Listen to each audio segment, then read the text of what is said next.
평화와 번영을 위한 제주 포럼 2014 이 행사 중에 오늘 제주의 탄소 없는 섬 구축 전략, 주민 참여형 풍력 발전의 혁신적 사업 모델이라는 그 제목을 가지고 토론회를 개최하게 됐습니다. 일단 사회를 맡은 저는 한경섭이라고 합니다. 인사드리겠습니다.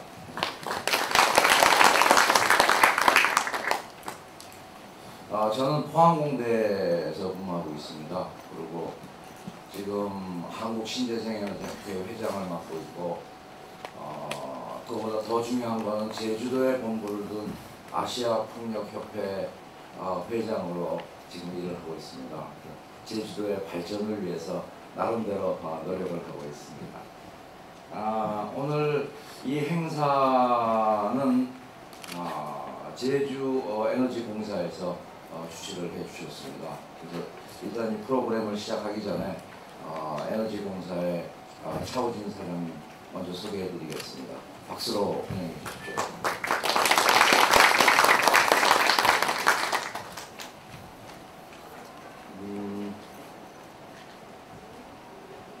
오늘 이 토론회의 그 배경은 여러분들도 다 잘 알다시피 지구온난화 문제, 지구는 점점 뜨거워지고 있고 기후는 자꾸 바뀌고 있고, 그럼 과연 이런 문제를 어떻게 해결해야 되느냐, 여러 가지 방법이 있겠지만 그 중에 하나가 신재생 에너지를 이용하는 방법이 아니겠는가. 그 중에서도 신재생 중에서도 이제 큰 게 태양광, 풍력 발전 이런 그 두 분야가 굉장히 큰 걸로 되어 있습니다. 근데 그 중에서도 우리 제주도는 바람이 많은 3다도 중에 하나가 바람이기 때문에 바람을 이용하는 그 풍력 발전에 굉장히 심혈을 기울이고 있는 걸로 알고 있습니다.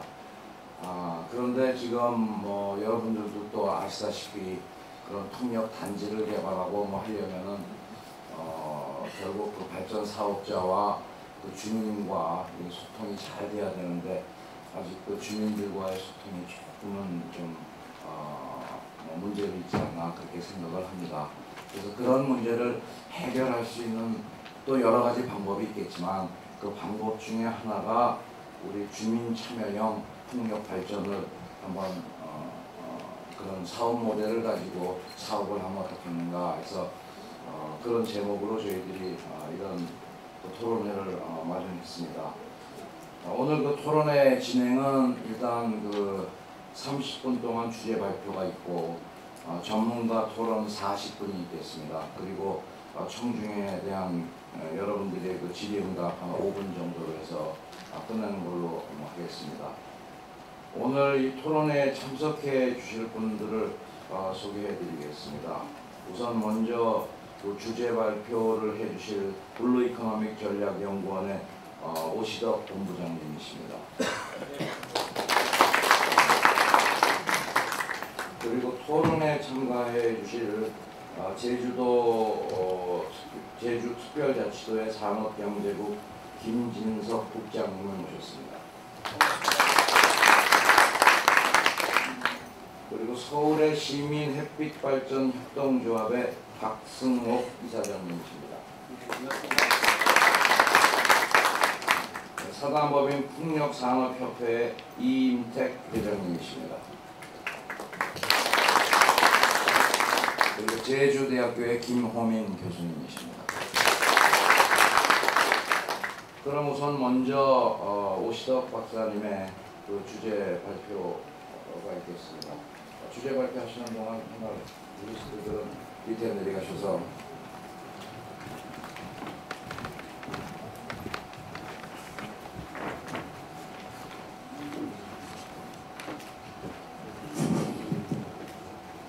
반갑습니다. 오시덕입니다.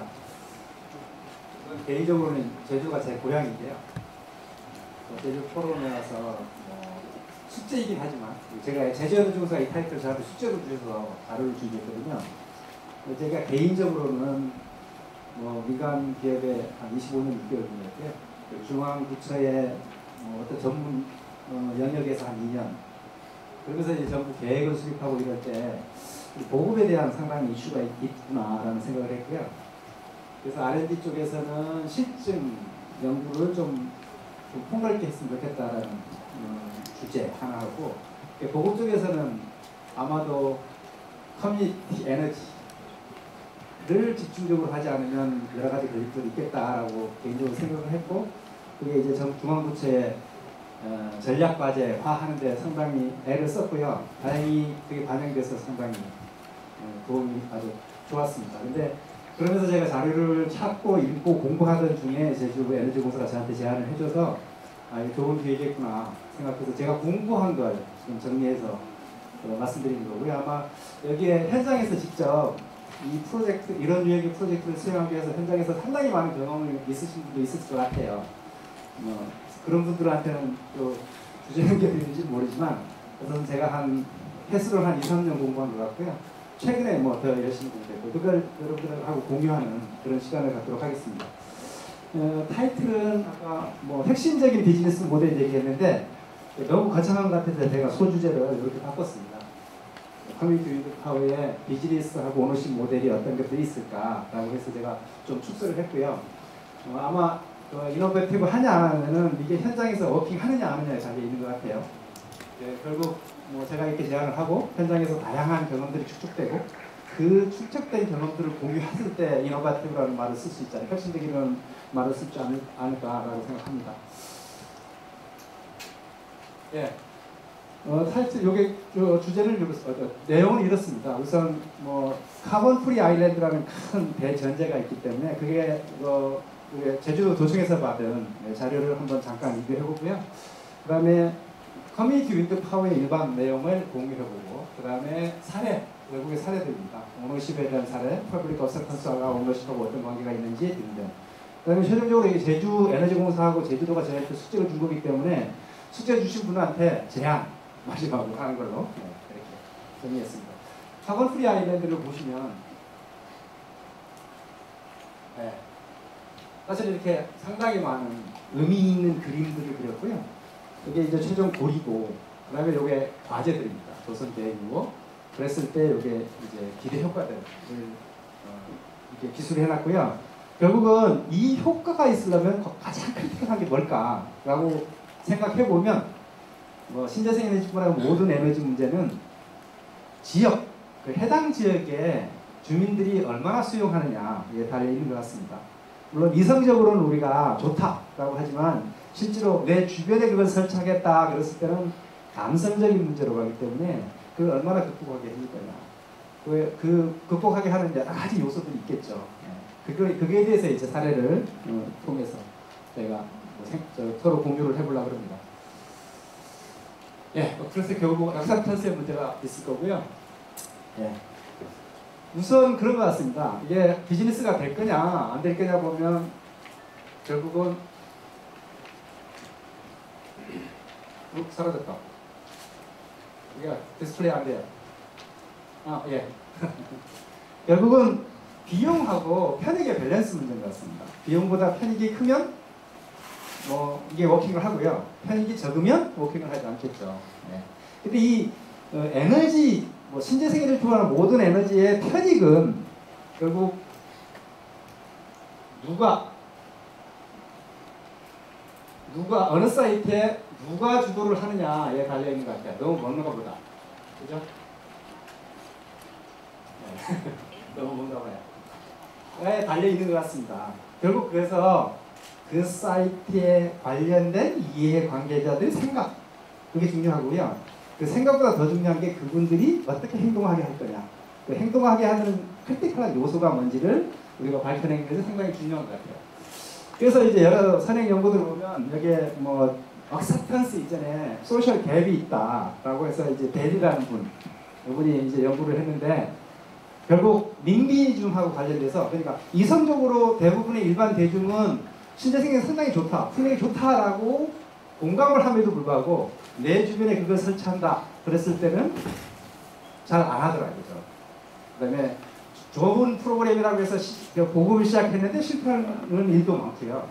그래서 그걸 이분이 정의하시기로 소셜 갭이라고 정의했고요. 결국은 지금 우리가 근사한 말로 하면 그게 사실은 acceptance, 사회적 수용성, 또는 주변으로 이제 제한을 하면 커뮤니티 액셉턴스라고 정의를 할 수 있을 것 같습니다. 근데 더 의미 있는 건 외국의 사례를 쭉 분석해 봤더니 상당히 이거는 의미 있고 중요한 요소더라라는 거예요. 왜?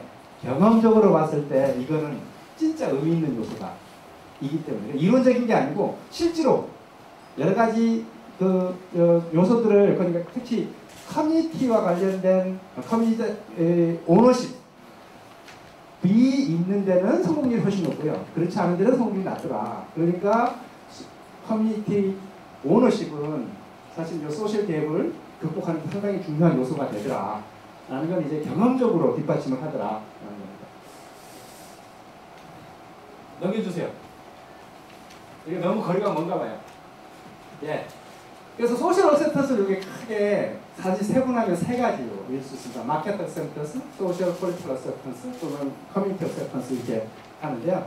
커뮤니티 어셉턴스가 가장 중요한 것 같아요. 우선 마켓 어셉턴스는 그거예요. 그러니까 아까 얘기했지만 비용하고 편익 단순하게 생각하는 거고요. 그거와 관계된 다른 요소들은 아니죠.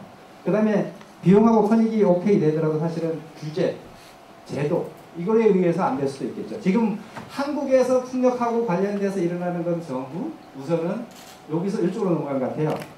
우리가 편익하고 비용을 분석했더니 경제교육이 있더라. 그래서 사업자가 사업을 하려고 그랬더니 여러 가지 제도, 그 다음에 뭐 등등에 의해서 안 되는 거예요. 그래서 지금 현재는 소시오 폴리티컬 액셉턴스로 이렇게 이동한 것 같아요. 근데 그게 해결된다고 다 될까? 그렇지 않을 겁니다, 아마. 결국은 그 사이트 주변에 계신 주민들의 수용성이 상당히 중요하다는 거고, 결국 이 중요성과 관련돼서 상당히 크리틱한 거는 이건 것 같아요. 절차적 투명성하고, 그 다음에 분배의 공정성하고, 그 다음에 이해관계자들끼리 믿음. 사실 이 신뢰에 관련돼서는 우리나라가 전반적으로 이제 취약하잖아요. 이게 우리가 사회적 자산 그러는데, 사회적 자산 축적 온도가 우리나라가 상당히 낮은 이제 국가에 해당되기 때문에 전반적으로 아마 우리 생각보다 그렇게 쉽게 극복되지 않을 거다라고 모두 생각할 수 있을 것 같습니다. 예. 넘겨주세요. 예. 예. 사실은 어떤 프로젝트가 통합화하는 프로젝트가 되려고 그러면 요 억셉턴스 이슈는 크게 요구한 것 같아요. 세 가지. 예. 우리 뒷동네, 우리 뒷마당에는 안 된다라는 거 요구하고요. 그 다음에 환경 파괴가 된다라는 이슈하고, 그 다음에 이게 우리한테 어떤 기회를 제공하느냐. 요 세 가지가 이제 믹스돼서 다이나믹하게 움직이는 것 같아요. 물론 이제 그 내면으로 들어가면 이렇게 깊숙한 얘기죠. 누가 이제 소유를 하고 있는지, 돈은 누가 됐는지, 보상이었던지, 현물 보상이었던지, 뭐 로컬에서 구매하는 건 많은지 등등. 그 다음에 로컬에 채용이 많은지, 그 다음에 우리가 지불하는 에너지비용을 주는지, 그 외에 기타 여러 가지 효과가 있는지 등등. 결국 이게 편익하고 관련된 거거든요. 사실은 내가 얻고자 하는 편익이 어느 정도인지, 내가 기대하는 수준인지 아닌지, 이게 상당히 중요한 것 같습니다. 근데 이게 보면 편익하고 관련돼서 베네핏하고 요 리지스턴스 저항을 일으키는 요소가 있는데, 여기 보면 요 마크해놓은 게 중요하다, 더 중요하다고 생각했어요. 님비가 상당히 많고요. 그러니까 뭐냐면 풍력 좋아요, 그래. 내 뒷뜰만 아니면 이런 생각이죠. 예. 이런 얘기고요. 그 다음에 기회로 보면 사실은 이게 로컬 오너십하고 이게 상당히 크리티컬해요. 그러니까 내가 주인이면 좋겠다 이 뜻이겠죠. 그러니까 상대적으로 베네핏이 적더라도 내가 주인이면 내가 의사결정을 할 수 있잖아요. 그런 의미에서 보면 선택의 문제에서 내가 선택, 내 의사결정에서 내가 의사결정했을 경우 아무래도 더 이제 바람직하다고 생각하는 게 이게 모든 사람의 심리적인 그런 건데요. 어쨌든 그게 상당히 중요한 요소더라라는 겁니다. 여러 가지 연구들을 통해서 보면요. 오케이. 이게 배터리가 다 된 거 아니에요? 그래서 이 커뮤니티 윈드파란 뭔가라고 보면 이제 두 가지가 있어요. 두 가지가 뭐냐면 요 프로세스의 이제 투명성 또는 정당성하고요. 요 아웃컴, 이거 풍력 발전기를 세워서 얻는 결과물을 누가 쉐어하느냐. 요 두 가지 지표로 봤을 때 커뮤니티 윈드파워의 이상적인 모습은 투명하고 모든 분들이 참여해서 거기서 생겨나는 아웃컴을 그분들이 많이 세하는 이쪽이 아이디어라는 케이스고요. 이쪽으로 갈수록 커뮤니티 윈드파에서 이제 벗어나죠. 결국 이쪽 포지션에 위치하는 그 프로젝트냐 이쪽 포지션에 위치하는 프로젝트냐에 따라 커뮤니티 윈드파워 또는 커머셜 유틸리티 윈드파워라고 얘기하는 거고요. 이쪽이 이제 우리가 커뮤니티 오너십 윈드파워라고 할 수 있습니다.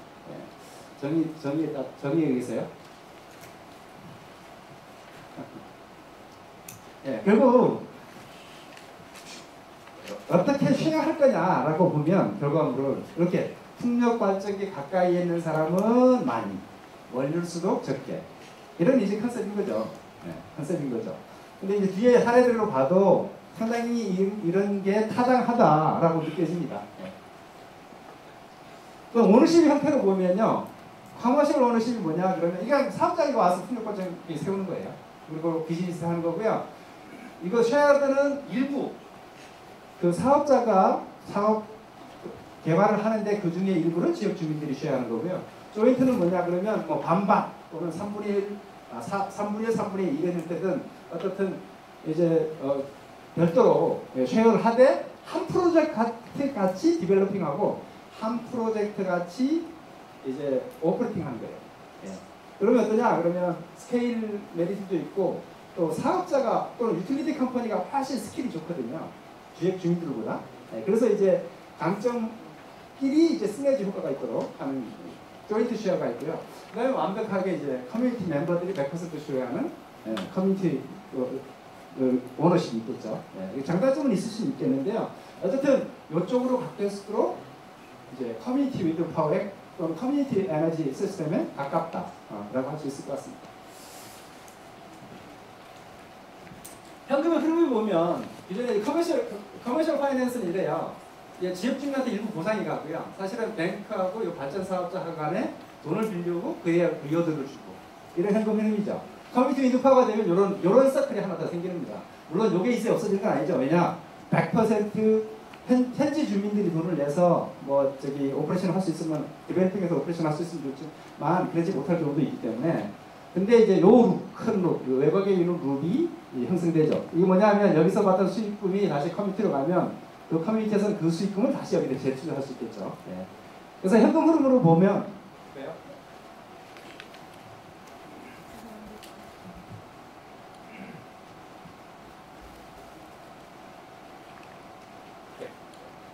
잘 되네요. 현금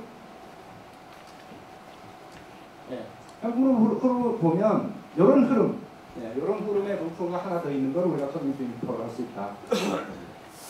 자, 이제 사례들을 보죠. 사례들을 보면 이게 선진국인 덴마크하고 독일의 사례입니다. 사실은 이게 우리나라에 바로 적용되기는 어려울 것 같아요. 덴마크는 풍력 발전기 초창기, 기술 개발에서 막 산업체가 될 때 초창기부터요. 내 주변에 철공소 하시던 분이 풍력발전기 세웠고 그 주변에 있는 사람들이 같이 풍력발전기를 세운 거예요. 우리 동네 조그만 것부터요. 그리고 점점 커지니까 이제 작은 데 세우는 것보다 큰 데 세우는 게 이제 전기를 많이 생산할 것 같아요. 그럼 그거 빼내고 다시 세우고 이게 이제 반복 경험을 하고 축적해온 그 기술 개발의 역사가 그 산업화 역사예요. 그게 이제 또 보급의 역사이기도 하고요. 그래서 보면 상당히 인디비du얼 쉐어가 많아요. 여기 보면 독일, 덴마크이긴 한데 덴마크가요. 이게 2000년대까지거든요. 그때 80%가 개인 또는 농부들이 풍력발전기를 소유하고 있었죠.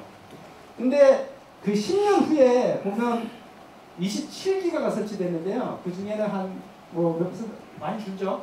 어떻게 되냐? 그러면 이렇게 88%가 독일 같은 54% 줍니다. 이게 뭐냐면 대단지 단지가 하니까 그 대단지를 개발하는 돈을 개인 또는 뭐 농업을 하시는 분들이 감당하지 못하겠죠. 그러면 대단지 단지는 당연히 이제 커머셜 쪽에서 파이낸싱을 해야 되겠죠. 그러니까 이제 점점 줄고 있죠. 근데 이게 여전히 지금도 상당히 부분의 많은 포션은 특히 태양광 가자면 이 포션이 더 높습니다. 풍력은 태양광보다 좀 이제 대단히 투자가 필요하기 때문에 그런 거고요.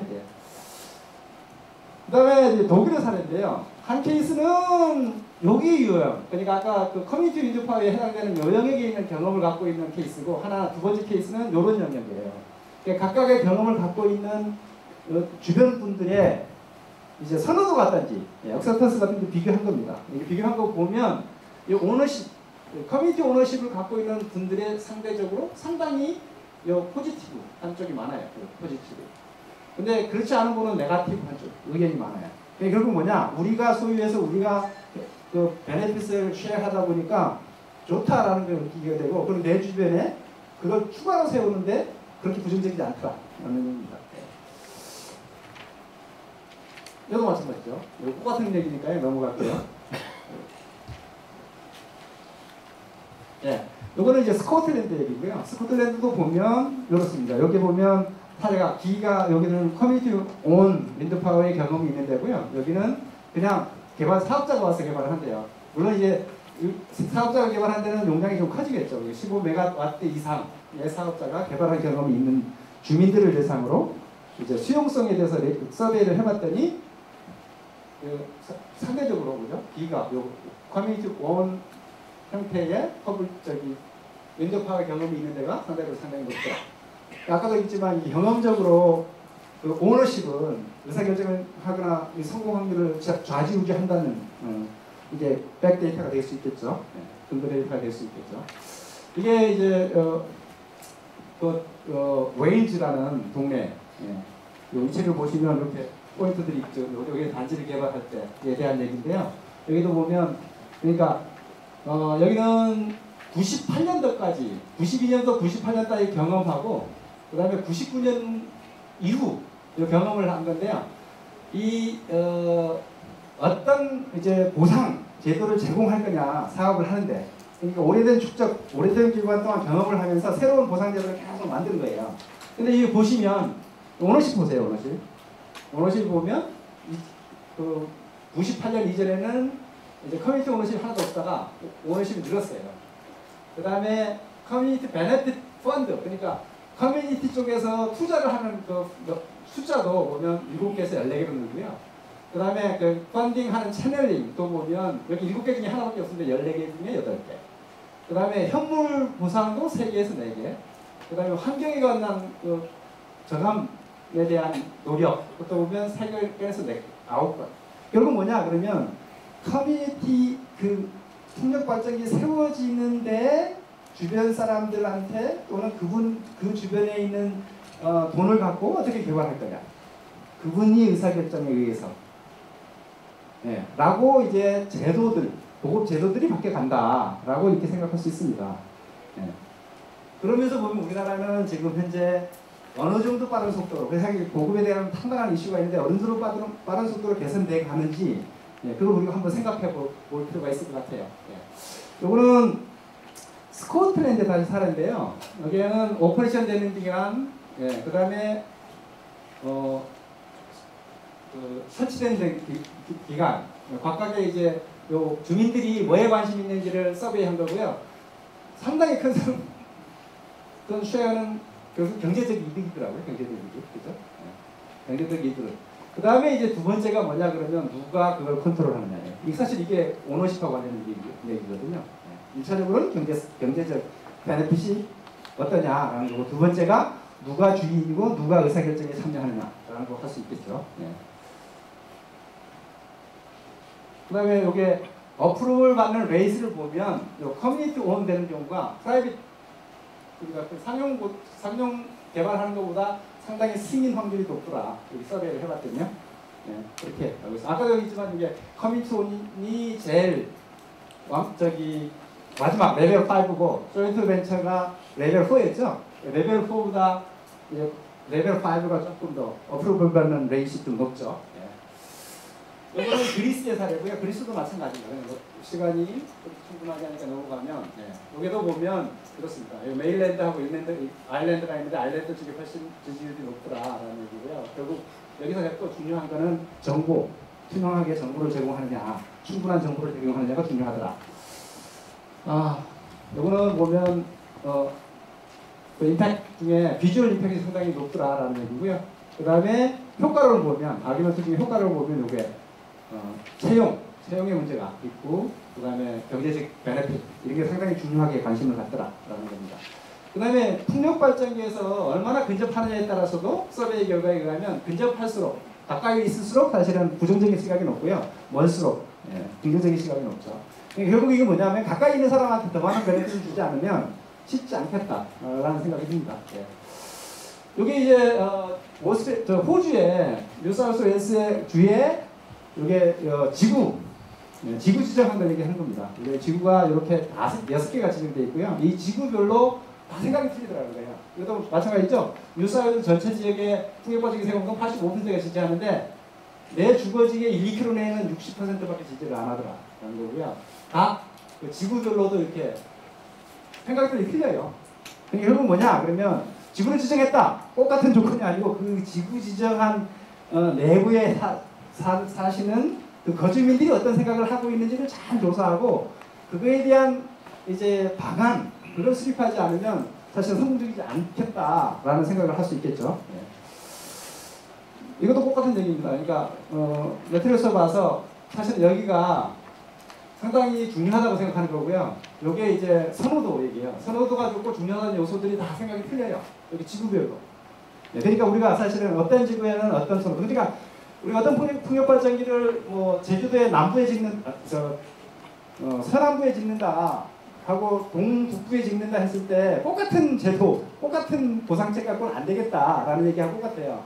그 지역의 주민들이 무슨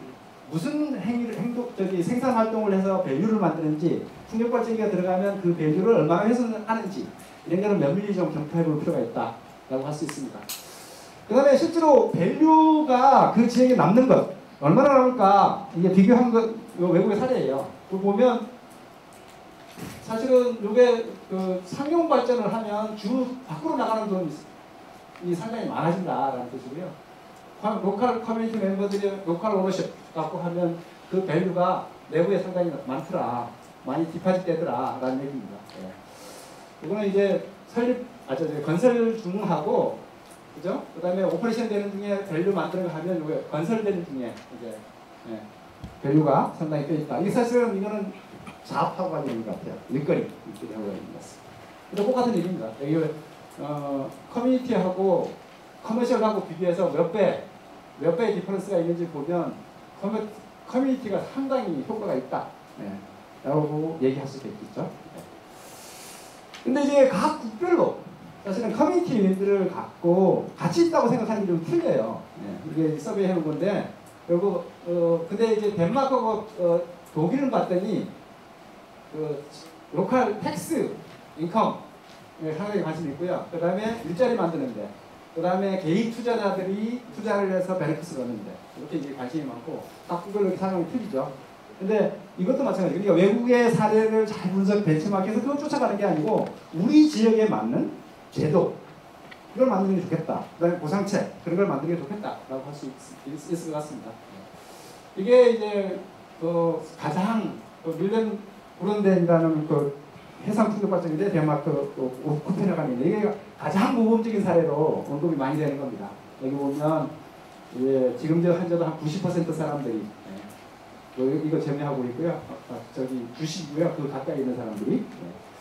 여기서 사실은 제가 얘기하고 싶은 건 이것보다 이 과정을 설명하고 싶어요. 여기 직접 이익 관계자가 없는 퍼블릭 쪽에 계신 분들의 의견을 청취하는 게 이게 3번이나 있어요. 3번.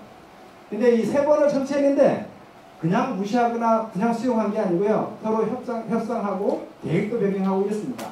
결국 뭐냐 그러면 원래 27개 터빈을 설치하다가 20개 터빈을 줄여요. 그 다음에 이제 환경 문제와 관련돼서 이제 논의하고 조사를 하고 하는 경우이고요. 그 다음에 설치 레이아웃을 문화적인 배경까지도 생각해서 변경을 합니다. 이게 뭐냐고 이겁니다. 원래 이렇게 세 줄로 27개 설치하게 되어 있었어요. 그러다가 이게 보기도 흉하고 그러니까 20개를 줄이자. 근데 20개를 배치하는데 어떻게 하면 좋냐? 옛날에 여기 디펜스 서클이라고 있나 봐요. 방어선이 있나 봅니다. 코펜하겐에. 그때 그 서클이 이렇게 타원형이 돼요. 그래서 어떻게? 최종적으로 이렇게 20개를 배경하자. 그리고 재미있는 건 여기에 10개. 요게 주거지가 가깝거든요. 요게 이제 커뮤니티 멤버들이 소유를 하고요. 여기 10개, 유튜브 컴퍼니가 소유합니다. 이게 공동으로 개발하고 소유는 틀린, 아까 조인트 오너십에 딱 해당되는 그런 겁니다. 그래서 사실은 원래 이렇게 설치하기로 했다, 이렇게 설치한 거예요. 퍼블릭 히어링을 통해서. 그냥 넘어가고요. 그리고 그냥 넘어가시면 시간이 없으니까. 우리 저기 좌장님께서 30분 정확하게 맞춰달라고 요구를 하더라고요. 그래서 넘어가겠습니다. 참고하시고요. 그래서 지금 사실은 지금 현재 데이터는 제가 못 봤고요. 여기 보면 리턴, 웨이더블 리턴이 한 12.5% 되고 페이백은 한 8% 될 거다. 지금도 여전히 90% 사람이 주주로 남아있는 거 보면 본인들의 생각이 실현된다라고 이제 보는 게 타당하겠죠. 넘어가겠습니다. 다양한 형태가 있습니다. 다양한 형태가. 이게 땅을 가지신 분하고 윈드 파워 플랜트를 건설해서 이렇게 쉐어링하는 경우도 있고요. 자, 3분밖에 안 났으니까 제가 이제 결과하고 제언을 말씀드리면 수용성, 이건 상당히 중요하더라라는 겁니다. 그러니까 수용성으로 보면 커머셜 디벨로핑 하는 것보다 이제 커뮤니티 오너십, 이게 절대적으로 어프로브를 하는 경우도 없고 성공하는 경우도 없더라라는 게 이제 첫 번째고요. 두 번째는 그 지역 경제 활성화나 그 베네핏을 쉐어하는 입장에서 보면 비교가 되지 않다라는 겁니다. 결국 사실은 그 지역 주민이 가치를 훼손받으니까 여기서 만든 넷 밸류도 그분들이 많이 가져가야 된다라는 거라고 할 수 있겠죠. 그다음 두 번째가 이제 요겁니다. 결국 이제 우리가 보급을 제대로 하려면 커뮤니티 쪽을 좀 드라이빙하는 제도를 좀 만들었으면 좋겠다라는 거. 특히 풍력뿐만 아니고 태양광, 신재생의 에너지 전체. 그래서 제가 이제 커뮤니티 에너지 시스템 자꾸 얘기하는데 그쪽으로 좀 넓혀갔으면 좋겠다. 특히 융복함이 되면서요. 커뮤니티 오너십으로 가면 대용량이 아니기 때문에 다양한 기술이 복합될 수 있습니다. 바이오하고 풍력이 될 수도 있고요. 태양광하고 풍력이 될 수도 있고 다양하게. 그래서 특히 배터리가 나오면서 더욱 그렇습니다. 근데 배려도 있더라. 배려는 돈이에요, 돈. 그 다음에 참여자들끼리 이제 신뢰관계가 상당히 중요합니다. 이 두 개가 가장 크고요. 다음에는 뭐냐면 풍력 같은 경우는요. 사전적으로 투입해야 될 돈이 있어요. 본격적으로 디벨롭 하기 전에. 근데 내가 다 돈을 내서 할 수는 없잖아요. 그러니까 누군가가 그거를 어떤 모티브를 제공해야 될 거다. 그걸 우리가 이제 어프로트 페이먼트라고 합니다. 어프로트 페이먼트. 요거 해결돼야 될 것 같다라는 생각을 하고 있고요. 이 부분은 제가 이제 계속 연구하고 일을 할 기회가 있으니까 이거는 어떤 형태로도 한번 정부에 건의해볼까라는 계획적인 생각을 하고 있습니다. 제주 지방자치조하고 제가 제주에너지공사에 레코멘데이션을 하면요. 우선 지구 지정을 했잖아요. 그 지구별로 어떤 소리들이 있는지, 어떤 요구들이 있는지 좀 조사를 해봤으면 좋겠다. 그다음에 그런 프로그램도 만들었으면 좋겠다. 라는 게 이제 제주 자치도가 해줬으면 좋을 것 같고요. 제주공사는 사실은 아까 상당히 중요한 요소인 게 정보 부족도 있어요. 전문 지식이 부족한 부분도 있고요. 그래서 인포메이션 제공이나 교육, 그 다음에 컨설팅 제공 같은 거를 좀 하는 게 어떨까? 커뮤니티 파워. 그렇게 생각해보고요. 공동개발을 할 때 파트너십 같은 걸 가지고 공동개발했으면 좋을지 모르겠다. 특히 아까 페이먼트와 관련돼서 어프로드 페이먼트를 제주공사를 놓고 공동개발한다면 그걸 나중에 수익 창출할 때 다시 페이백해도 되지 않겠느냐. 라는 게 제 개인적인 생각이고요. 그 다음에 이제 경우에 따라서 회사를 만드는데 그 오퍼레이팅을 못하잖아요. 플랜트를. 그것도 제주에너지가 위탁받아서 하면 이게 새로운 비즈니스가 되지 않을까라는 생각입니다. 그래서 제가 최종적으로 연구를 내면 모델하고 오너십을 보면요. 우선 이제 호스트 커뮤니티, 단지가 건설되는데 거리가 어떠냐. 지역 주민한테서 그 마을에서 멀리 떨어지면 내가 보기 커미션 해도 될 것 같아요. 가까이 있으면 당연히 커뮤니티 형태로 해야 될 것 같고요. 그 다음에 그 지역 주민이 생산 활동을 많이 제어해야 한다. 그러면 당연히 커뮤니티 오너십, 커뮤니티 파워를 해야 될 것 같고요. 멀면, 작으면 해도 될 것 같고요. 커머셜로 개발해도 될 것 같고요. 캐패시티 렌즈는 작으면 커뮤니티 오너십으로 하면 될 것 같고, 크면 아무래도 이제 파이낸싱에 상당히 어려움이 있기 때문에 커머셜을 했으면 좋을 것 같다라는 생각을 했습니다. 이게 개념적인 거고요. 이게 아주 제가 새롭게 만들어낸 게 아니고 외국의 사례를 쭉 분석해보면 대체로 그런 성향이 있더라. 그것에 제가 이제 결론을 냈습니다. 한 몇십 초 좀 지연돼서 죄송합니다. 감사합니다.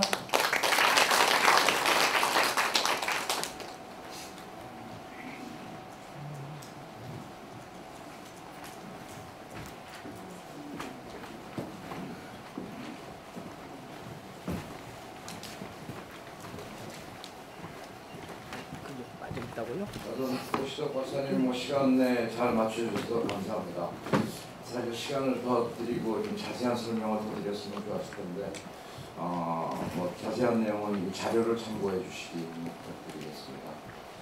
그래서 지금 오시덕 박사께서 전반적으로 아주 재미난 얘기를 정리를 잘 해주셨는데 우선 맨 처음에 일단 전반적인 얘기는 지금 들으셨으니까 우리 제주도의 산업경제국장님 김진석 국장님한테 여쭤보겠습니다. 혹시 제주도의 주민 참여 풍력 발전에 대한 추진 계획이 어떻게 진행되고 있는지 설명 부탁드리겠습니다. 네, 제주도의 산업경제국장 김민석입니다. 우선 왜 제주도가 풍력이 필요한지, 왜 되어야 하는지를 제가 먼저 말씀을 드리도록 하겠습니다. 잘 아시다시피 제주도는 청량한 자연 풍광과 바람, 그리고 물, 이게 아주 중요한 자원 중에 물은 이미 삼다수로 개발되어서 또한 요새 용암해수라고 개발돼가지고 상당히 국민들로부터 관심을 받고 있고, 지금 현재 우리 풍력은 아직 걸음마 단계, 기반을 다지는 단계밖에 전개 안 되어 있습니다. 바람이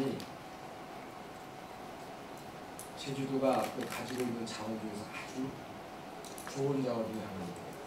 그 이유는 바닷바람이 세크당 8m 이상 불고 연안지역에는 세크당 7.5m, 육지에는 7m 이상을 가지고 있기 때문에 아주 경제성이 뛰어나고 또한 수익성이 있다고들 진짜 말을 하고 있고, 그러한 차원에서 제주도가 한 20여 년 동안에 걸쳐서 연구와 실증과 그리고 사업화를 이러한 과정을 거쳐서 지금 이제 추진을 하고 있다는 말씀입니다. 그래서 이게 체계적이고 그리고 앞으로 미래의 산업으로서의 역할을 하려면 제주도가 중장기 계획을 수립해야 한다 하는 목적을 가지고 지금 현재 카운프리 아일랜드 2030 계획을 갖고 지금 현재 단계별로 추진을 하고 있습니다. 2030 계획의 내용을 갖고 있는 내용을 보게 되면 첫 번째, 육상과 해상으로 이렇게 나가서 2,350메가를 계획을 갖고 지금 이제 추진을 하고 있는데, 지금 육상은 상당히 많이 추진이 됐고 해상은 지금 현재 시범지역으로 해서 운영을 하고 있습니다. 그래서 지금 현재 표본으로 즉 각파도가 풍력을 가지고 그리고 저장 장치를 이용해서 전 가정에 지금 전기로 공급을 하고 있고, 또한 자동차도 전력을 이용해서 지금 현재 전기자동차를 지금 이제 하고 있습니다. 그 계획이 아마 2030년 되면은 제주도가 에너지사업은 물론 풍력을 통해서 저장 기술을 통해서 그 저장 기술에 의한 전기자동차가 다니는, 한마디로 2030 카운트랜드가 완성되는 시점이라고 알고 있습니다. 하지만 지금 현재 우리가 이 주민 참여형 풍력 개발이 왜 중요하냐 하면, 우리가 지금까지 풍력을 통해서도 알고 계시지만 가장 중요한 게 제주도는 기술도 부족하지만 주민의 수용성과 갈등 문제가 항상 노정이 해결되었습니다. 그래서 이러한 노정을 해결하기 위해서는 뭐니 해도 주민 참여가 반드시 필요한, 그렇게 해서 이 사업을 추진해야 된다고 생각을 했습니다. 아까 우리가 발표자께서 여러 가지 의견을 주셨습니다만, 우리도 나름대로의 주민 참여형 이 풍력 개발을 하고 있습니다. 제주도가 직접 하고 있는 직영에서 하고 있는 우리 가시가 되고 있고 또한 이 공무 방식에 의해서 주민들이 토지나 사용권을 가지고 있는 부분에 대해서 참여를 하고 있는 그런 것도 하고 있고 또한 우리 에너지공사가 지금 차우진 사장님 앞에 계신다고는 직접 100% 출연을 해서 거기에 투자한 에너지공사가 동북에 있는 30메가와트짜리 사업을 통해서 얻어진 수익을 100% 도민에게 환원하는 그런 방법들을 취하고는 있습니다. 그렇지만 아직도 여러 가지 방법들이 미미한 건 사실입니다. 오늘도 발표된 토론자의 이야기를 듣고 저희들에게 도전에 많은 시간이 있기 때문에 인사드리겠습니다. 예, 감사합니다. 다음은 서울 시민 햇빛 발전 협동조합 박승옥 이사장님께 여쭤보겠습니다. 결국 이 시민 햇빛 발전 협동조합이라는 게 태양광 뭐 주민 참여형 발전 사업이라고 볼 수가 있겠습니다. 그래서 그런 이미 그 주민 참여형 그 발전을 하는 그 경험을 바탕으로 해서 제주도에서 어떤 식으로 풍력을 좀 수행을 하면 뭐 좋을지 조언을 좀 부탁드리겠습니다. 예, 토론문을 제가 보내달라고 보냈는데 이 토론문이 안 보이네요. 좀 이 중앙정부나 이 지방정부에 좀 비판적인 얘기가 있어서 인쇄를 안 했나요? 사실 이 우리나라는 주권 제민의 이 민주공화국인데요. 이 주권 중에는 에너지 주권도 있습니다. 그래서 이 모든 사실은 에너지에 대한 이 권력은 지역 주민들이나 국민들이 가지고 있는 거죠. 그래서 우리나라의 이제 이 중앙정부나 지방정부의 예산이 한국경제에 차지하는 게 한 3분의 1 정도 어느 데나 다 마찬가지입니다. 관료경제라고 그러죠. 관료경제라는 게 민간경제가 한 3분의 2 정도 되고 관료경제가 한 3분의 1 정도 되는데 관료경제 특성이 있습니다. 공무원분들이 많이 계시겠지만 기본적으로 예산 지원 사업이라는 것은 관리, 감독하고 규제 위주죠. 그래서 이 민간 경제하고는 많이 차이가 있습니다.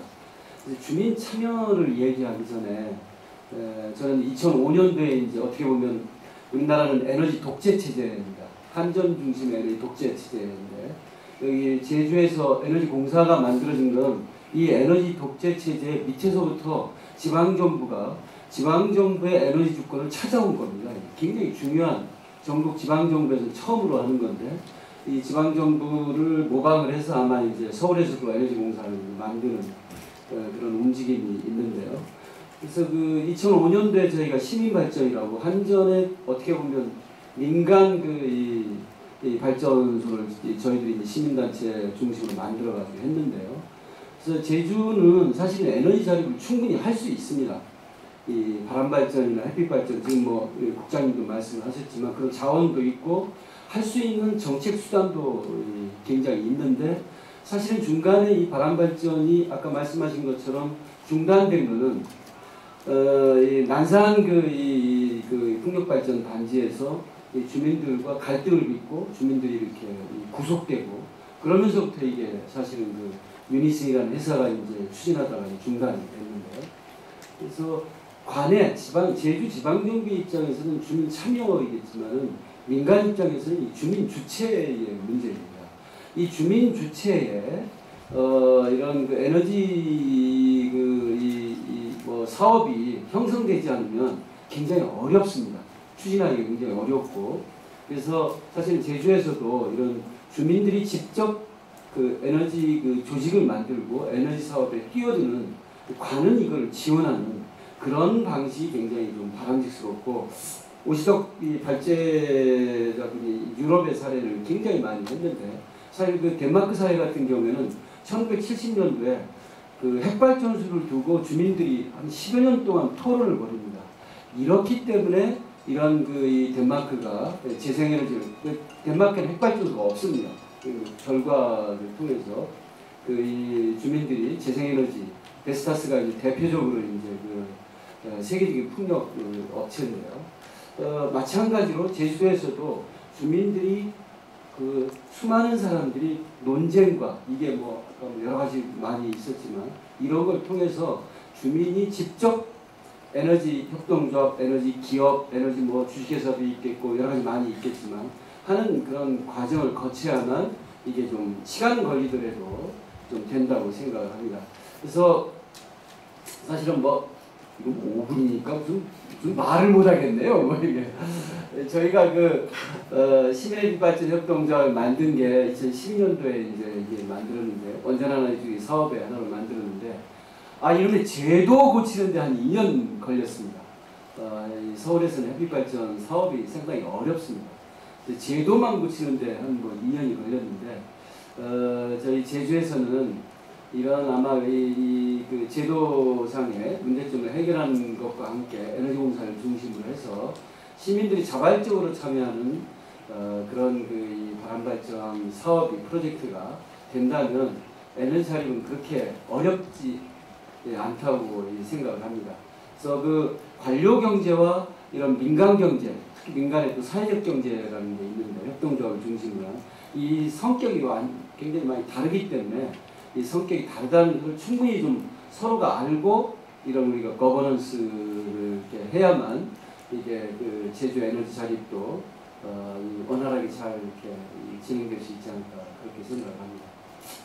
박 이사장님께 시간을 많이 못 드려서 죄송합니다. 그렇지만 뭐 좋은 말씀은 다 해주신 것 같습니다. 그 제주도에 뭐 제주도 에너지 공사 같은 그 에너지 민주주의 체제가 확립되어 있기 때문에 앞날이 밝다 정말 좋은 의미로 해석을 했습니다. 네, 감사합니다. 다음은 우리 풍력산업협회 임태 회장님, 그다음 발전 사업자의 대표로 참석을 하셨습니다. 그래서 발전 사업자로서 이건 뭐 굉장히 그 사업과 주민과 아주 또 중요한 문제니까 그런 그 발전 사업자로서 주민 참여형 그 풍력 발전을 어떤 식으로 가져가는 게 좋은지 한번 고견을 좀 부탁드리겠습니다. 사실은 그 아이디어가 많아도 그걸 어떻게 해서 이렇게 추진해 나가느냐 거기에 상당히 문제가 있다고 봅니다. 근데 오늘 이 자리를 이렇게 만들어준 것은 아까 시민 발전 이사님 말씀하셨지만 제주도 에너지공사가 설립돼가지고 중심점이 돼서 이런 세미나도 하고 의견을 모으고 또 시적 그 본부장이 아주 인전적으로 잘 표현을 했다고 봅니다.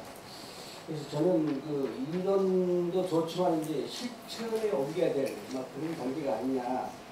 그리고 이제 작년에 제가 또 그 제주도 분들 모시고 유럽을 돌면서 두 가지 그 프로젝트를 했는데 하나는 주민 참여형 풍력 발전의 사례.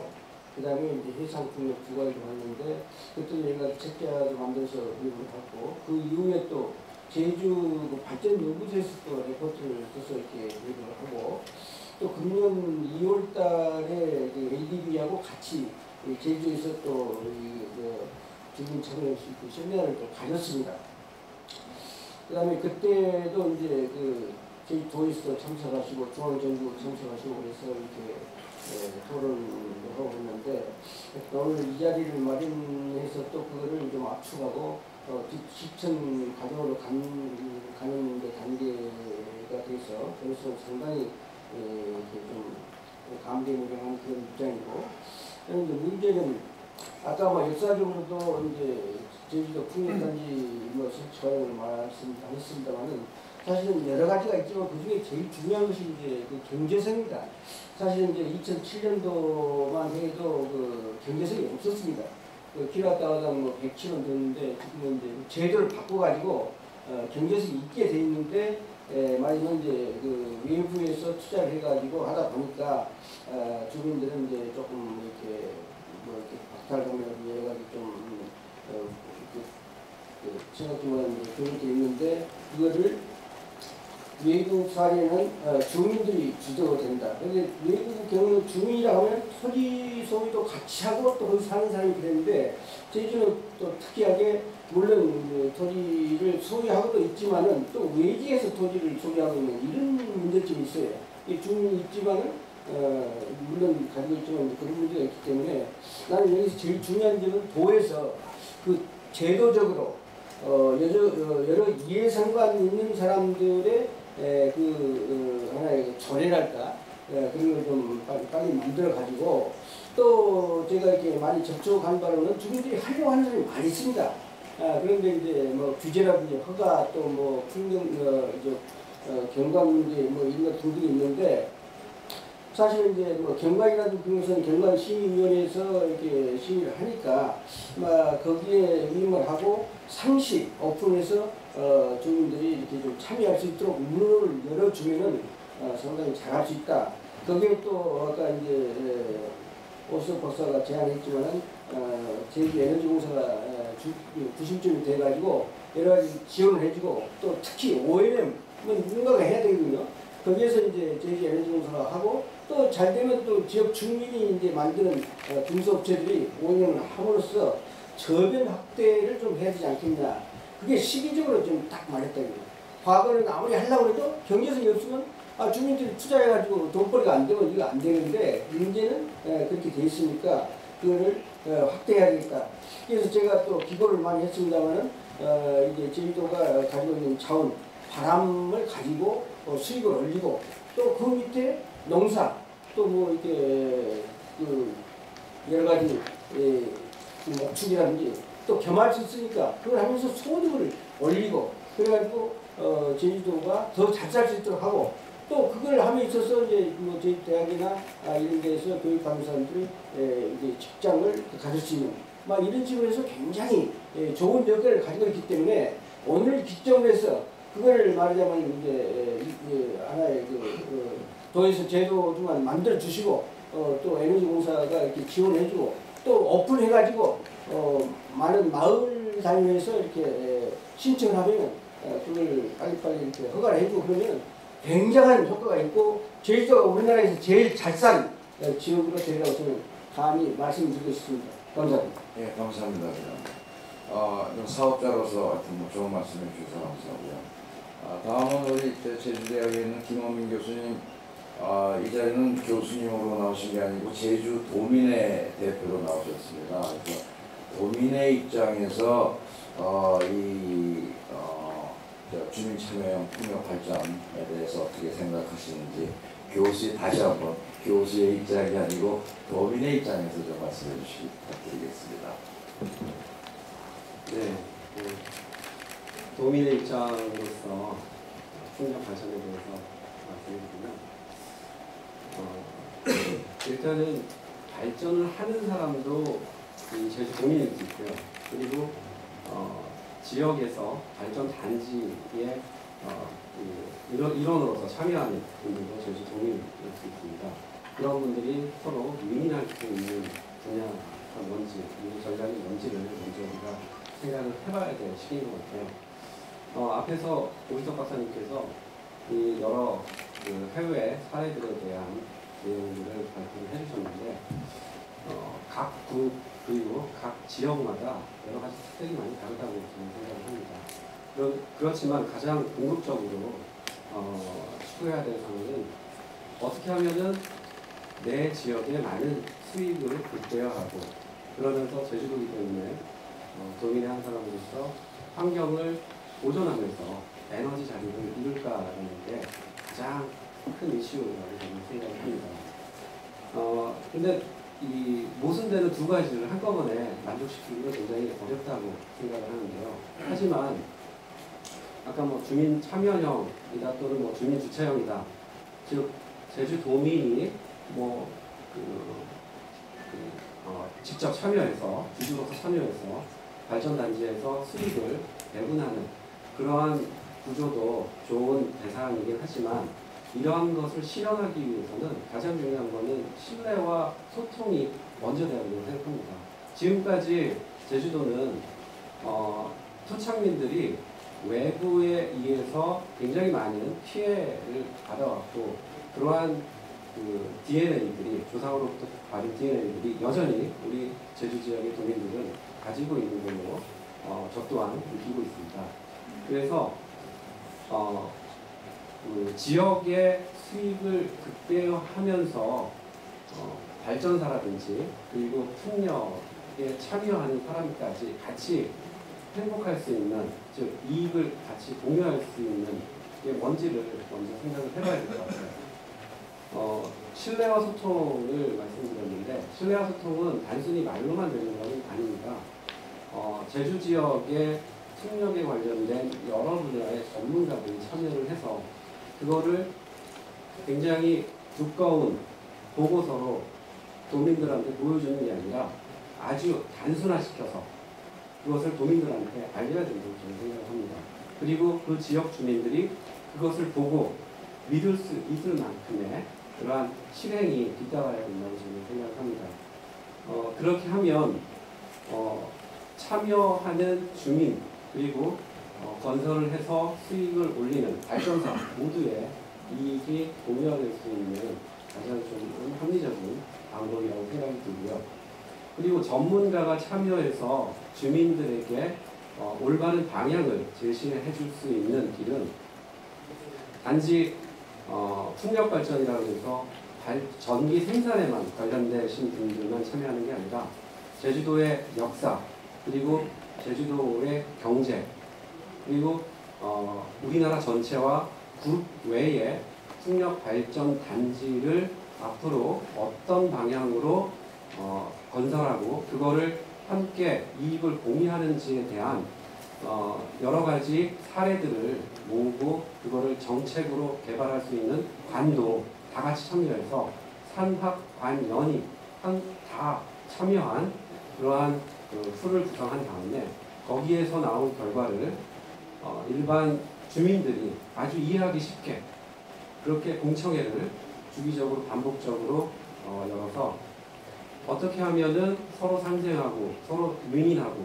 궁극적으로는 후세에 우리 자손들에게 친환경적인 에너지를 계속 쓸 수 있게끔 만들어줄지를 우리가 고민을 해야 될 거라고 저는 생각합니다.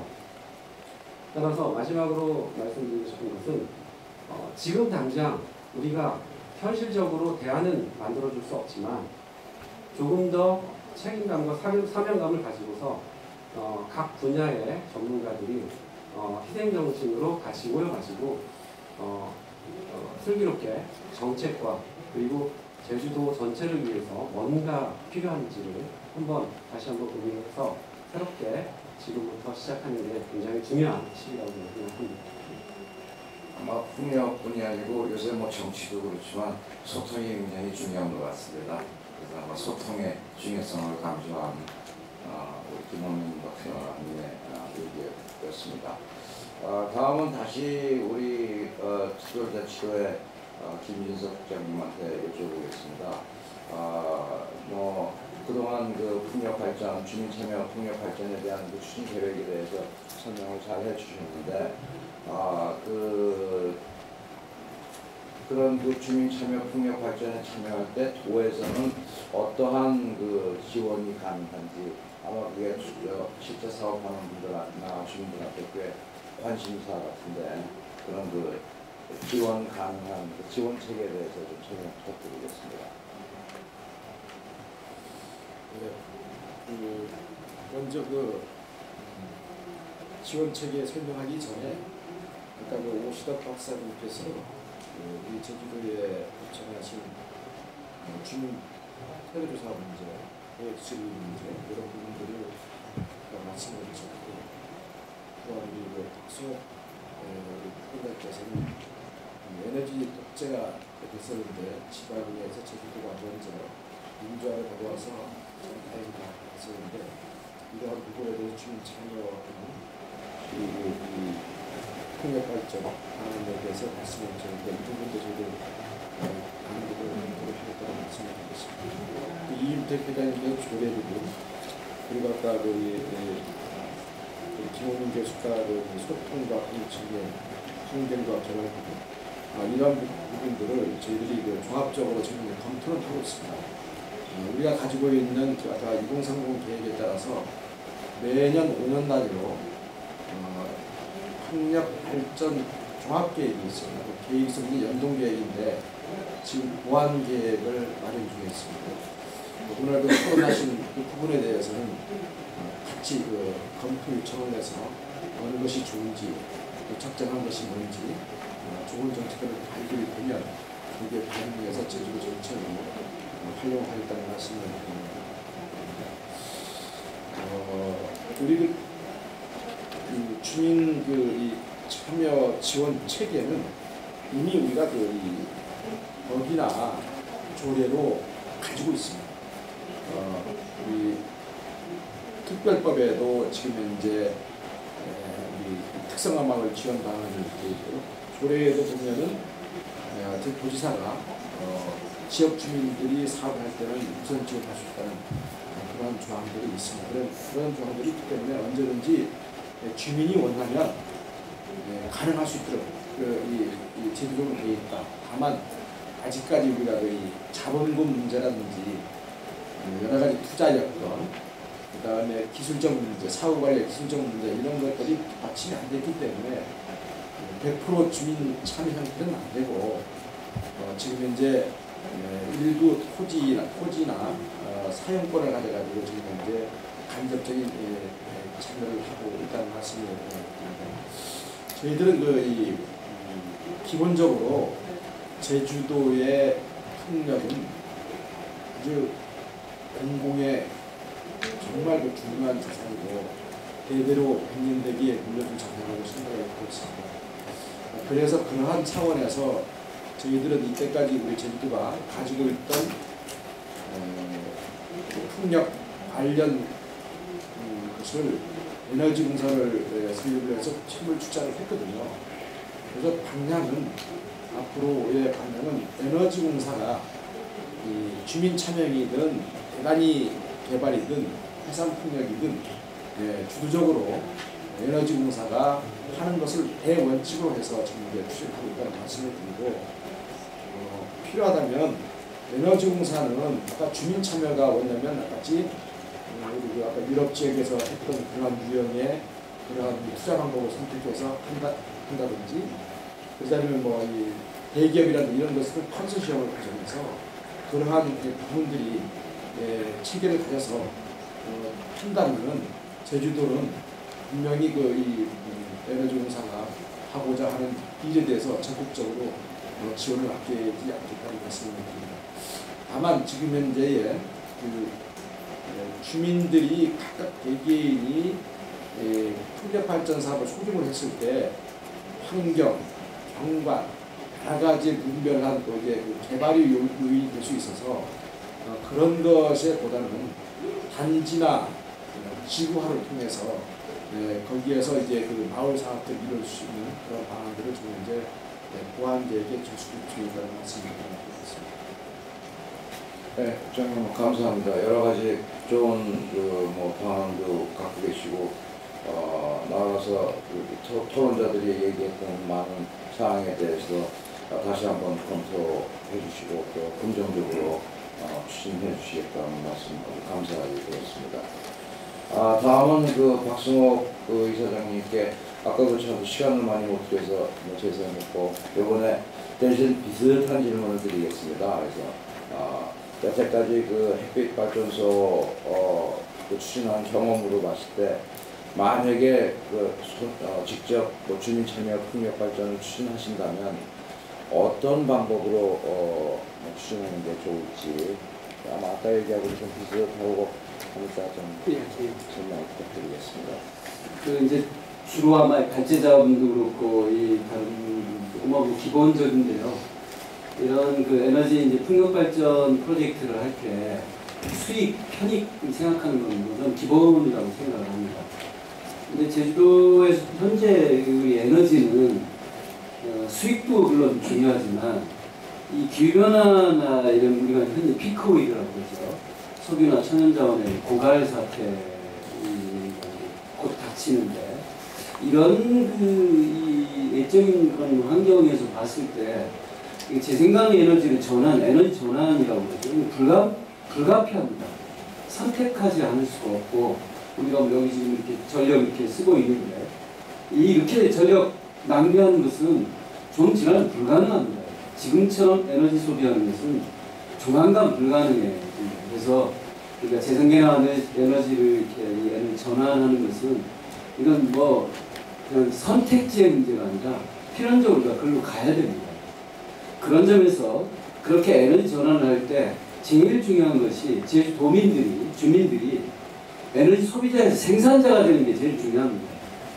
이 중앙정부나 지방정부에 우리가 여러 가지 이제 이 예산을 지원하는 보조금을 줘서 하는 그런 뭐 햇빛 발전이나 바람 발전 사업이 있습니다. 예산을 투여해서 하는 사업은 오히려 에너지 소비가 늘어납니다. 대표적인 게 지금 이제 이름이 바뀌었는데 그린홈 100만 원 사업이라고 해서 뭐 이제 지금 한 50%죠. 3km 이내에 태양광 발전을 설치를 하게 되면 보조금을 주게 되는데 이 보조금을 주면 태양광 발전을 지구에다 설치하면 잘 아실 겁니다. 이게 그 계량기가 거꾸로 들어갑니다. 거꾸로 들어가서 전기요금을 적게 내죠. 적게 내게 되니까 가전제품을 더 많이 쓰게 되고 전기 소비가 더 늘어나게 됩니다. 그래서 주민들이 에너지 단순한 소비자가 아니라 생산자가 돼야만 이게 그것도 그냥 뭐 돈을 받아서 하는 것이 아니라 자기가 사업으로서 협동조합이 됐건 뭐 펀드가 됐건 뭐가 됐건 이 사업자로서 생산자가 됐을 때 이 전기에너지 뭐 다른 에너지도 마찬가지로 절약이 되는 겁니다. 그래서 어찌됐든 이 도에서 그런 에너지 뭐 기본계획도 이 국가에너지 기본계획이 있는데 거기 연동돼서 아마 이게 자치도도 그런 에너지 기본계획을 세울 텐데요. 에너지 소비자에서 생산자로 바꾸는 것이 그리고 그렇게 지원하는 것이 도가 행정적인 지원을 하기 굉장히 중요하다고 생각을 합니다. 그래서 그런 형태 중에 하나가 협동조합이고 뭐 도일 같은 데서는 유한회사도 있고 뭐 개인 투자도 있고 펀드도 있고 여러 가지가 있지만 어찌됐든 주민들이 자기 손으로 에너지를 생산하게 합니다. 그럴 때 제일 중요한 것이 중소형, 초소형 뭐 이 태양광이라든지 이런 바람발전도 소형 바람발전에 이게 대형도 중요하지만 소형이 굉장히 중요하다고 생각합니다. 소형에 대한 이런 제도적이고 정책적인 지원이 충분히 좀 있어야 된다고 보고 제주도에서도 그런 뭐 이런 뭐 시민햇빛 발전 협동조합이 특히 제주도는 바람발전 협동조합에 아마 중요한 그런 게 될 수 있다고 생각을 합니다. 제주도는 그동안에 이런 생협에 오랫동안 또 생협을 해왔던 그런 전통들이 있고 그러기 때문에 사회적 경제 그런 자원이 제주도에 있다고 생각을 합니다. 이분들 중심으로 해서 이런 거버넌스를 이루어서 했을 때 그래야만 이 대형도 가능해진다고 생각을 합니다. 또 하나는 이 행정은 늘 이제 저도 이제 서울에서 이렇게 하다 보면 공무원들이 이 2년쯤 되면 바뀝니다. 바뀌면 또 새로 이렇게 해야 돼요. 이게 대한민국 행정체제의 가장 큰 문제라고 생각을 하는데 그래서 특히 행정 아마 여기 협회 회장님도 계시지만 풍력발전이나 뭐 할 때 가장 이 어려운 점이 공무원 바뀌면 처음부터 다시 하는 게 굉장히 어려운 겁니다. 그래서 행정 지원은 원스톱 서비스를 해야지 이게 뭐 허가와 관련된 게 왜 이렇게 많은지 모르겠습니다.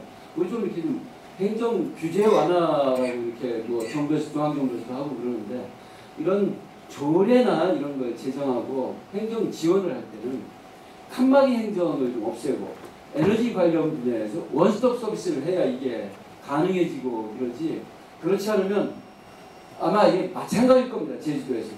그래서 그런 주민 참여회의건 주민 주체회의건 이런 이 바람발전 프로젝트를 할 때 제도적인 지원은 원스톱 서비스로 좀 이 지원을 하는 그런 체계가 돼야 된다고 생각을 합니다.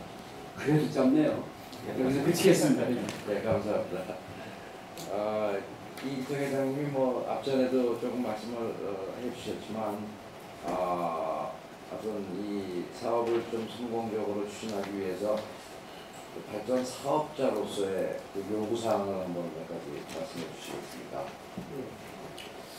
하여튼 뭐 좋은 말씀들을 하셨고 또 이 토론을 하루 종일 해도 못다 시간이 부족할 아마 그런 입장입니다만은 오늘 이제 주민 참여형 풍력 사업을 한다는 굉장히 포커스를 좀 맞춰서 많은 사람들이 이제 공감을 하고 있는데 결국은 주민들이 이해상관이 돼야 이득이 돼야 되는 거지 아무리 뭐 이런 쪽으로 탄소 배출도 뭐다 해도 그건 안 된다.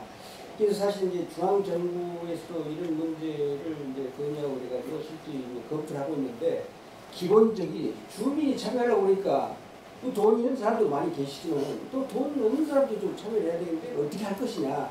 그래서 아주 기본적인 문제를 여기서 주민, 농민, 어민들한테 장기 저리로 시드마니 말하자면 그 마중물 그거를 좀 이렇게 빌려주는 제도를 지금 하고 있습니다. 그러면 예를 들어서 이제 100이라는 돈이 필요한데 자본금이 한 20% 내지 30% 필요하다. 그럼 거기에 이제 그 주민들이 20, 30% 해야 되는데 돈이 없다. 그럼 그 사람들한테 한 뭐 1% 내지 2% 저리를 해주고 그 사업 자체가 한 10% 이상 수익이 생긴다. 그러면 2% 빼고도 한 8% 남으니까 수익이 있다. 이래서 이제 관심이 있다. 그러다 보면 아까 님비 현상도 말씀하시지만 옆에 딱 세워놓고 돈을 벌다 하면 소리가 좀 나도 꼭 그림자가 좀 있어도 그건 감수할 수 있습니다. 사실은. 그게 아니니까 문제입니다. 그래서 나는 그런 문제는 충분히 할 수 있고 아까도 말씀드렸지만은 에너지공사가 좀 중심이 돼서 그걸 좀 지원해주고 그렇게 하면 상당히 활성화할 수 있지 않냐 막 그렇게 봤다기죠. 아까 내가 이제 제주도 말씀드렸지만 하여튼 제주도는 여러 가지 계획을 많이 세우고 5년 동안 뭐 하신다고 그러는데 또 바로 또 이제 그 2, 3년 만에 또 바뀌기 때문에 그 레포트도 자꾸 이게 갱신하는데 세월이 다 가버린다. 사실 저는 협회장 입장에서 우리나라가 참 창피합니다. 우리나라가 설치된 전체 용량 현재 한 100메가, 600메가 정도 되고 제주도가 100메가 좀 넘습니다. 다행히 이제 이번에 과감하게 해서 또 한 100메가 이상이 지금 개발이 되고 있고 앞으로 또 2기가까지 한다고 그러니까 상당히 기대를 하고 있고 제주도가 그야말로 이제 풍력에 관한 해상이든지 육지든지 메카가 되는데 적어도 육지의 풍력만큼은 사성이 있기 때문에 아까도 말씀드렸기 때문에 주민들을 대거 참여를 하고 또 거기에 부족한 것은 이제 제주에너지공사를 통해서 아니면 또 투자자를 유치해가지고 하면은 외부에서 투자하려고 그래도 예를 들어서 주민들이 참여한다. 또 제주에너지공사가 참여한다. 그러면 투자하는데 전혀 문제가 없습니다. 왜? 그만큼 보증이 된다 이거죠. 외부에서 투자하는데 주민들이 문제가 돼가지고 사업을 못한다. 이렇게 되면 큰일이다 이거죠. 그러니까 외부에서 봤을 때 그 제주에너지공사 주민이 참여한다 그러면 얼마든지 투자 유치할 수 있다. 저는 이제 그렇게 보기 때문에 그런 입장에서 오늘 이 자리가 굉장히 중요하고 그런 입장에서 과감하게 좀 진출하면은 제주도가 에너지 자립성이 된다. 이건 시간 문제다. 그래서 에너지 자립이라고 하는데 사실 이제 지금 그 제도적으로 풍력을 해서 돈을 벌도록 이렇게 만들어 놨습니다. 그러나 이제 일반인들한테 이제 전기를 파는 것은 또 굉장히 낮아요. 그래서 그 수치적으로 이야기하면 과거는 FIT 그 발전 차익 제도 때는 상당히 낮았습니다. 107원 퍼키가 나와 있는데 지금은 S&P 플러스 REC 해가지고 S&P가 지금 200원 넘습니다. 그러니까 REC에서 이제 키가 나오는 거 50원 내지 70원 지금은 비정상적으로 해서 100원, 200원까지 올라오고 있는데 굉장히 지금 정부에서 이렇게 좀 지원을 해주고 있다. 그런데 그게 마치 어떤 그 수익이 많아서 그런 게 아니에요. 정부에서 지금 제주도민한테 팔 것은 평균 키로와트 한 70원 꼴 이렇게 됩니다. 그만한 갭을 정부가 한전에서 지금 보조해주고 있다. 그 사이에 많이 투자를 해가지고 예를 들어서 이제 투자가 회수된다. 그러니까 돈을 빌려서 그걸 갚아버리면은 그 원가가 좀 적게 들어갑니다. 그 멘트런스 비용이 전체 투자비 20, 30%밖에 안 되기 때문에 빨리 투자해서 설비를 많이 가지고 있으면 그야말로 원자력보다 더 싼 전기를 쓸 수 있기 때문에 제주도민은 후세 큰 자산을 밀려준다. 이렇게 본다 이겁니다. 그래서 이런 좋은 때 시간 놓치지 말고 빨리 해서 투자해가지고 저변 확대해놓으면 제주도민 후세 큰 자산을 남길 수 있다. 이걸 말씀드립니다. 예, 그뭐 회장님 풍력 사업자 입장에서 뭐 사업도 확실해야 되겠고 또뭐 앞부분에 이제 주민들을 위해서 여러 가지 좋은 얘기를 해주셨는데 비슷한 내용이 될 수도 있지만 우리 김호민 교수께는 결국 이 주민 참여 뭐 풍력 발전 사업이 목적이 지역 주민들한테 어떻게 하면 이익을 극대화할 수 있겠는가 하는 거 아니겠습니까? 그래서 어떻게 하면 우리 주민들한테 갈 수 있는 이익을 최대로 만들 수 있을까 하는 거 정리를 해서 좀 말씀해 주십시오. 일단은 도민의 입장에서 이번에는 도민의 입장으로서 풍력 분야의 전문성을 바탕으로 어떻게 하면 제주도민들한테 많은 이익을 갖다 줄 수 있느냐 이게 필요하고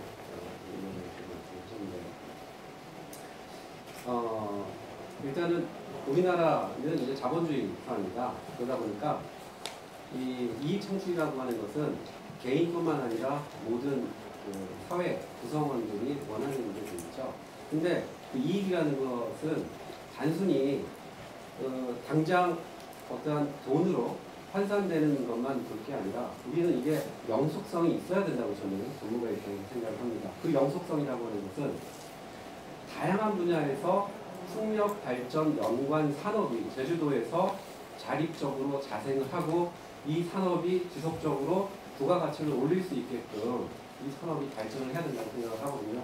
물론 뭐 자본 그리고 기술 그리고 인적 자원이 있어야지 가능한 일이지만 지금 전 세계적으로 봤을 때 풍력 발전이라고 하는 이러한 산업은 경제성이 육상에서는 이미 확인이 되어 있는 그런 분야입니다. 하지만 해상은 굉장히 리스크가 크죠.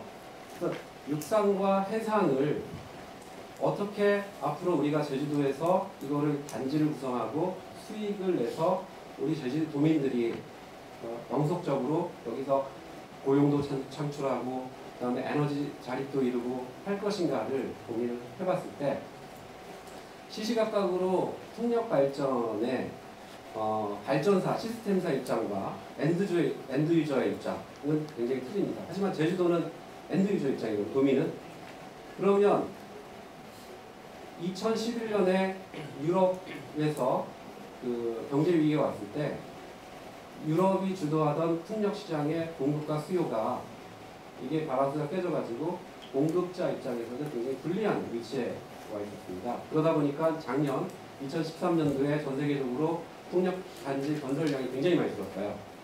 국내만 하더라도 조선중공업사에서 굉장히 많은 투자를 했는데 그러한 세계 그 금융 위기에 인해서 우리나라 중공업사의 풍력 발전 그 자본 투자 대비 수익성이 굉장히 나빠졌습니다. 하지만 반대로 보면 제주도 입장에서는 굉장히 좋은 기회였어요. 왜냐? 풍력 발전 단지를 건설할 때 우리가 선택할 수 있는 기회가 굉장히 많았었습니다. 하지만 우리는 그걸 선택을 못했죠. 근데 지금 와서 풍력 산업은 육상에서만큼은 수익성이 높기 때문에 어떻게든 우리가 빨리 이거를 단지를 환경에 영향을 덜 미치는 한에서 빨리 개발을 하고 그리고 여기에는 반드시 국산 풍력 발전기가 들어와서 30년 쓸 거를 20년, 25년 쓰더라도 우리 제주도민의 기업들, 중소, 중견기업들이 빨리 기술을 습득을 해야 됩니다. 그러면 풍력단지는 20년, 25년 후에 다시 그 풍력 터바인을 교체를 해야 될 시기가 오거든요. 그때는 우리가 좀 더 많은 것을 알기 때문에 좀 더 좋은 기회에 그 다음에 아주 저렴한 비용으로 발전 원가를 낮출 수 있는 단지 건설, 운영, 그 다음에 제주 지역에 고용을 창출할 수 있는 산업까지 다 얻을 수 있는 아주 좋은 중요한 시기라고 저는 생각합니다. 그렇기 때문에 제주도에서 제주 에너지공사라는 것을 이미 발족을 시켜서 많은 준비를 지금 하고 있는 걸로 알고 있습니다. 제주 도민들한테 제주도에서 제주에너지공사에서 반드시 이러한 리스크가 큰 분야, 작은 분야가 뭐고 우리가 어디서 어떠한 이익을 가져와야 될지에 대한 것을 빨리 기획을 하고 그거를 홍보를 해서 우리 모두가 친환경적인 이러한 에너지를 자립을 하고 후세에 물려줄 수 있는 이런 근간을 빨리 저는 만들어야 된다고 저는 생각을 합니다. 다시 한번 말씀드리지만 여기 앉아 계시는 분들은 풍력에 대해서 관심을 많이 갖지만 지역 주민들은 굉장히 단순하게 생각합니다. 왜? 이익이 뭐냐만 따지기 때문에 복잡하게 그 사람들한테 접근하고 보여주면 안 된다고 생각합니다. 아주 단순하게 뭐가 중요하고 뭐가 소중하고 그 다음에 어떻게 해야지 우리들이 함께 이익을 공유할 수 있는지에 대해서 그 사람들하고 같이 얘기를 해야 된다고 생각을 합니다. 예, 감사합니다. 뭐 짧은 시간이었지만 오늘 네 분의 패널을 모시고 우리 주민의 입장, 풍력 사업가의 입장, 정부의 입장, 그다음에 주민 참여형 발전 사업을 하신 유경험 사업가의 또 표현 해가지고 뭐 여러 가지 얘기를 들었습니다. 뭐 시간이 많이 지났지만 참석해 주신 여러분들 가운데서 뭐 질문을 몇 개 한번 받아보겠습니다. 누구한테 질문하실 건지 말씀을 해주십시오. 네, 전체적으로 저는 뭐 질문자가 있다기보다는요, 다시 여기서 검토하지 못한 점이 우리 제주 지역에, 저는 전력거래소의 김용환 부장입니다.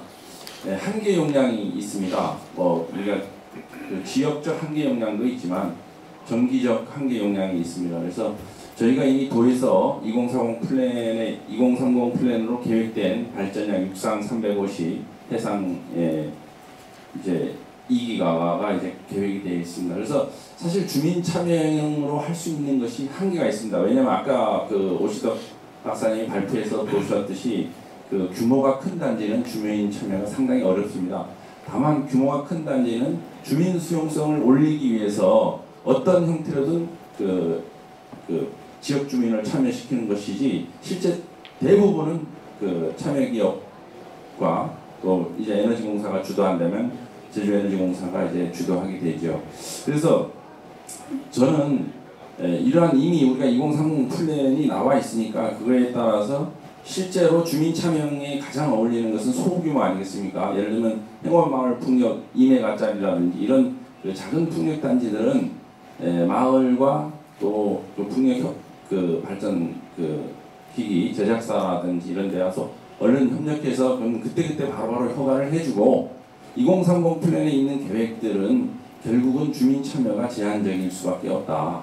그래서 지구 지정을 사실은 기업들이 하도록 하는 게 아니라 도가 미리 계획에 2030 플랜에 아예 반영을 해서 이 지역은 대규모 풍력단지를 개발한다.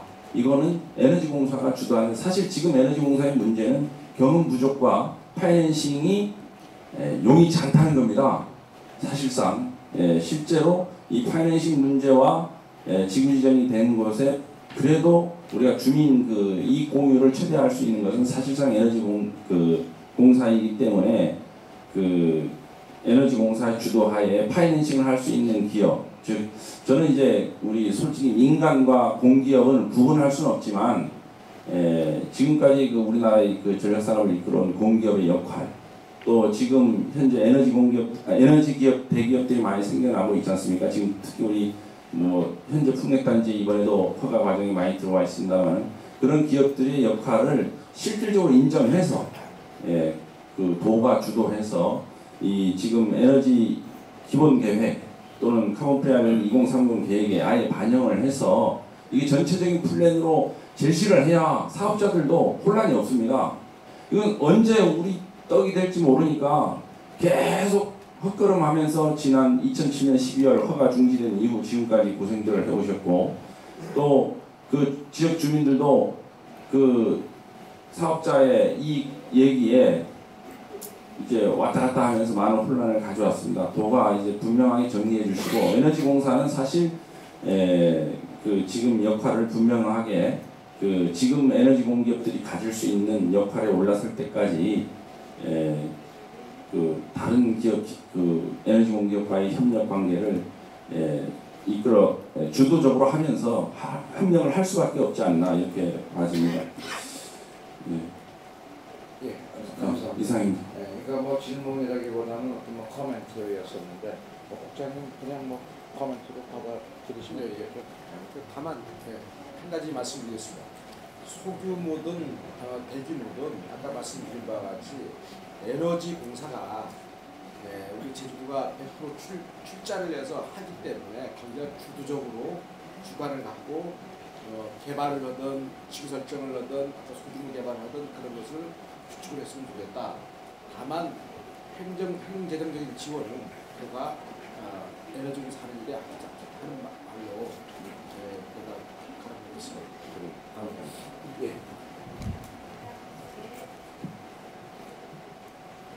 저는 그 제1학교 지금 로스쿨에 있습니다. 오성근 교수라고 하는데요.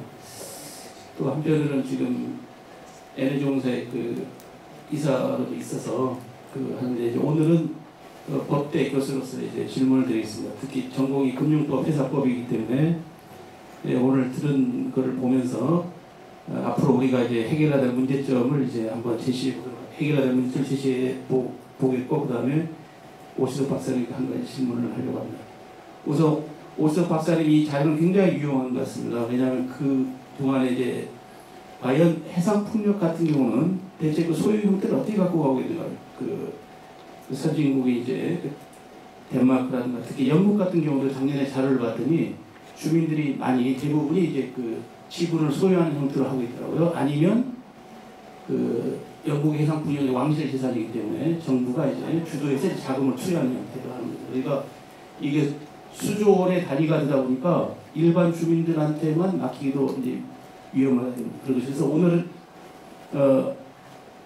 모임에서는 소유 형태는 가능한 한 지역 주민들과 저는 기관이라고 보고 있습니다. 여기 31페이지를 봤더니 주주가 약 90%가 지역 주민과 지역 단체라고 되어 있습니다만은 원문을 봤더니 이건 지역 기관이라고 표현해도 괜찮은 것 같다. 그래서 이제 그 기관에는 에너지공사라든가 여러 법인들도 참가하는 것이 맞는 것 같다. 이렇게 생각이고요.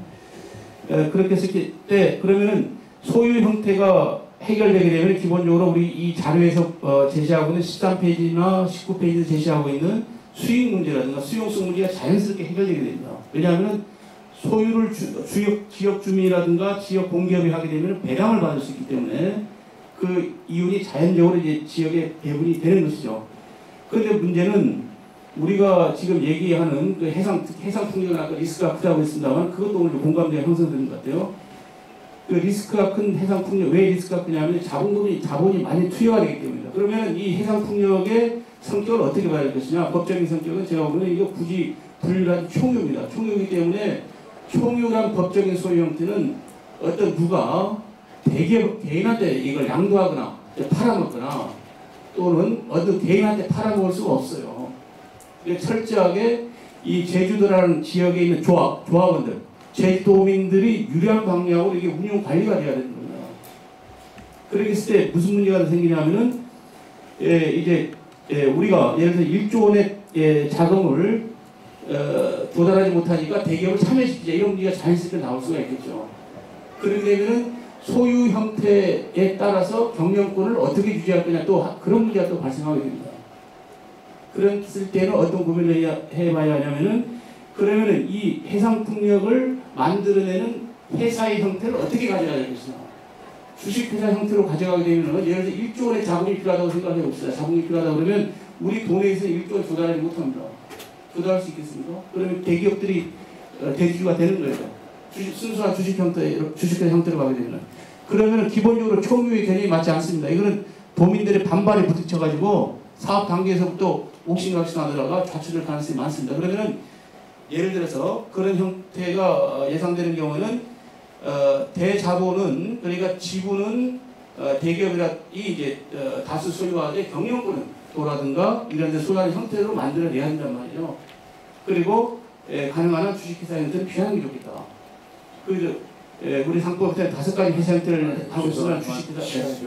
그래서 질문 하나 하겠습니다.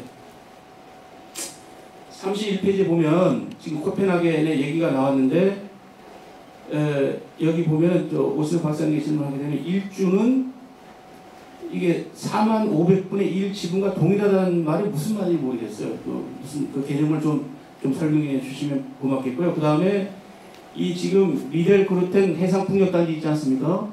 이것도 원문을 봤더니 이거는 설립이라는 뜻으로 번역이 가능하다고 그러면 이게 무슨 페이퍼 컴퍼니가 아닌가, 회사 형태가 아닌가. 그러면은 회사 형태라고 한다면 이게 주식회사 형태인지 아니면 이게 파트너십 그 어떤 유한책임 회사 형태인지 이런 거를 좀 명확히 해주시면 나중에 큰 도움이 되지 않을까 이런 생각이 듭니다.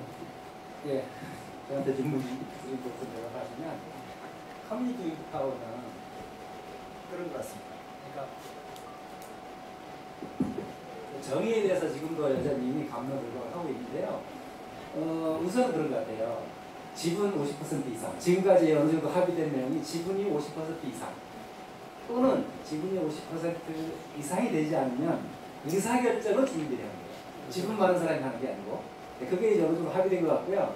그래서 뭐 첫 번째 질문에 대해서 어느 정도 두 번째는 그래서 의결권도 마찬가지입니다. 그래서 이제 그 지분에 얼마 이렇게 나온 거고요. 그 다음에 형태가 어떠냐. 우선은 거기는 두 개의 회사가 있습니다. 하나는 커뮤니티 10개는 하고 각각 10개가 틀린 회사예요. 하나는 주민들이 회사를 만든 거고요. 조합형태로. 하나는 그 지역의 유틸리티 회사가, 원래는 지방정부가 이제 지역에서 유틸리티 회사를 소유하다가 지금 그 덴마크에 있는 동이라는 회사에 팔렸습니다. 그러니까 이제 회사의 주인은 아예 덴마크 회사가 된 거죠. 물론 유럽은 이제 한 시장인 거고요. 무한 회사인지 그건 제가 정확하게 기억이 없습니다. 제가 엔지니어라 그쪽에 너무 빼박한 지식이 부족해서 죄송합니다. 예, 어떤 뭐 시간이 좀 많이 지났기 때문에 여러 질문도 있을 거지만은 뭐 여기서 답해야 될 것 같습니다. 일단 뭐 많은 분들이 관심을 가지고 이렇게 뭐 열심히 토론한 거에 대해서 뭐 사회자로서 굉장히 기분이 좋습니다. 오늘 모임이 뭐 제주도에 당장 저 주민 참여형 풍력 발전 뭐 100% 된다가 아니고 이제 진행돼 가는 어떤 과정이라고 생각하고 앞으로 잘 되기를 바라겠습니다. 그리고 마지막으로 결국 이 포럼이 평화와 번영을 위한 제주 포럼인데 결국 뭐 그 주민 참여형 풍력 발전 잘 되면 가보포라는 제주가 되고 그런 평화와 번영의 섬이 되지 않겠습니까? 이 모든 그 캐치프레이즈 그런 비전을 위해서 다 같이 노력하기로 하고 여러분 오늘 감사합니다. 이상 고맙습니다.